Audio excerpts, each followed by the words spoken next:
that we talk about a lot, and this should be a good discussion here with Jack and I too. We'll have some different takes on this, which is our dirty secret this week is it's hard to take a vacation from your business.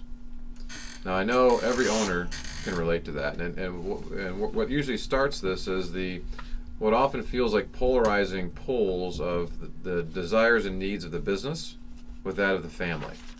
That's usually where things kind of come, and it can be hard to be able to go take a vacation. You got to find ways to make that happen, because you have to learn it. As silly as that sounds, it's very difficult, and most owners have to learn how to take a vacation. Why is that? Why do you think that is? Well, most owners are thinking about the business 24/7. Even if they're physically present at the kids' ball game or at a dinner or at a party, they may be quiet in the corner at times because their mind's going, or they're watching stuff, or even if they're out at a dinner or something, the business goes in their mind. It may not even be their business. And, I know Jack and I have this discussion all the time.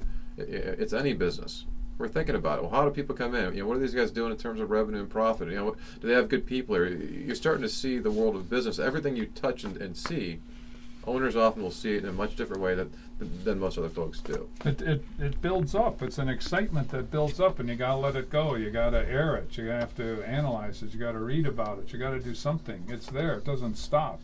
So it's funny with talking to people who are on vacation. They connive ways that they can ditch the family, get up at 4 in the morning till 6 or something, and get online and do what they're going to do while everybody's sleeping. I'm not up at 4 in the morning. I'm usually up about 6:30 or 7 on vacation because the kids and my wife tend to sleep in, which is good. So that's I found ways to make it work where I get a couple hours of stuff. So you're a perfect example of that. One of us has had a vacation pretty not too long ago, so it's got to be fresh in one of our minds. It's very fresh in my mind, and I found ways over the years to make it work where I'm up early, and I'll get things taken care of first thing in the morning, and then I leave the electronics in the condo, which is an important thing to do these days, because again we feel a pressure to be available 24/7, and if you have a device with you, it makes it easy to do that versus just putting it down.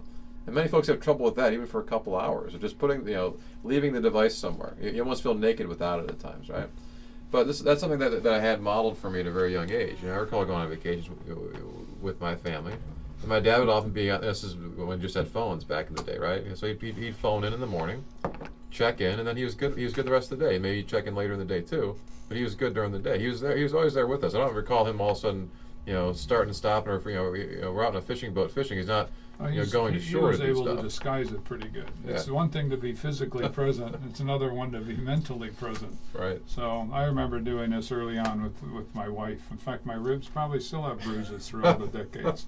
But hey, how come you're always thinking about business? what kind of very logical question that is, But I can't help it, I'm into it in a variety of different ways, and so as much as I've been looking for that turn-off switch, I haven't been able to find it. No. So it's a balancing thing, and you certainly do. If you're going to commit to go on a week's vacation with somebody, you got to commit to be there mentally as well as physically.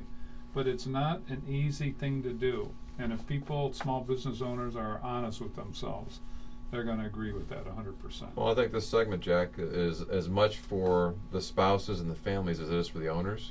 Because it's got to be a give and take. It can't be often there'll be lines drawn in the sand of, okay, well, hey, you got to do it and shut everything else off. Okay, and also there's fights. Or your point, people are, well, I'll physically be there, but I'm in a snit, or I'm not really enjoying myself. Or say, I understand there's got to be that balancing act. Let them find that hour or two to kind of do their thing, and okay, then everybody else is going to enjoy things more.